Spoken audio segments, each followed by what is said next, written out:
problem in our country, but these policies will do nothing to combat this age-old hatred. দ্বিতীয় মেয়াদে ক্ষমতায় আসার পর থেকেই শিক্ষা খাতে একের পর এক নিষেধাজ্ঞা জারি করেছেন মার্কিন প্রেসিডেন্ট ডোনাল্ড ট্রাম্প। মঙ্গলবারও নতুন করে আরেকটি ভয়াবহ নির্দেশ দিয়েছে তার প্রশাসন। এতে বিশ্বের বিভিন্ন দেশে যুক্তরাষ্ট্রের দূতাবাসগুলোকে শিক্ষার্থী ও বিনিময় কর্মসূচি ভিসার সাক্ষাৎকারের শিডিউল দেয়া স্থগিত রাখতে বলা হয়েছে।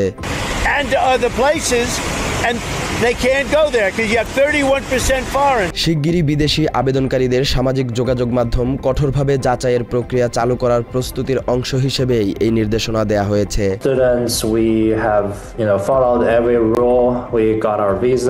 এদিনই হার্ভার্ড বিশ্ববিদ্যালয়ের সঙ্গে সরকারি সব ধরনের আর্থিক চুক্তি বাতিল করার সিদ্ধান্ত নিয়েছে ট্রাম্প প্রশাসন।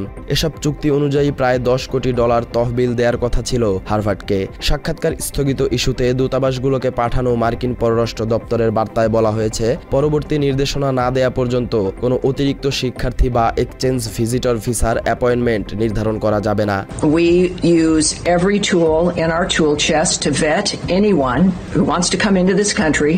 নতুন এই নির্দেশনা মার্কিন বিশ্ববিদ্যালয়গুলোর ওপর গুরুতর প্রভাব ফেলতে পারে। বার্তায় উল্লেখ করা হয়েছে, বিদ্যমান অপারেশন এবং ভেটিং প্রক্রিয়া পর্যালোচনা করা হচ্ছে। সামাজিক যোগাযোগ মাধ্যম পর্যবেক্ষণের বিস্তৃত রূপ শিগগিরই জারি করা হবে। মার্চ থেকে ফিলিস্তিনপন্থী আন্দোলনে জড়িতদের লক্ষ্য করে সামাজিক যোগাযোগ মাধ্যমে বাধ্যতামূলক পর্যবেক্ষণ শুরু হয়। সেখানে সন্ত্রাসী কার্যক্রম বা সন্ত্রাসী সংগঠনের প্রতি সমর্থন সংক্রান্ত প্রমাণ অনুসন্ধানের নির্দেশ দেওয়া হয়েছিল। এদিকে ট্রাম্প প্রশাসনের বিদেশি ছাত্র ভর্তি বন্ধ করার প্রচেষ্টার মধ্যে হার্ভার্ড বিশ্ববিদ্যালয়ের ছাত্র এবং অধ্যাপকরা আন্তর্জাতিক ছাত্রদের সমর্থনে সমাবেশ করেছেন।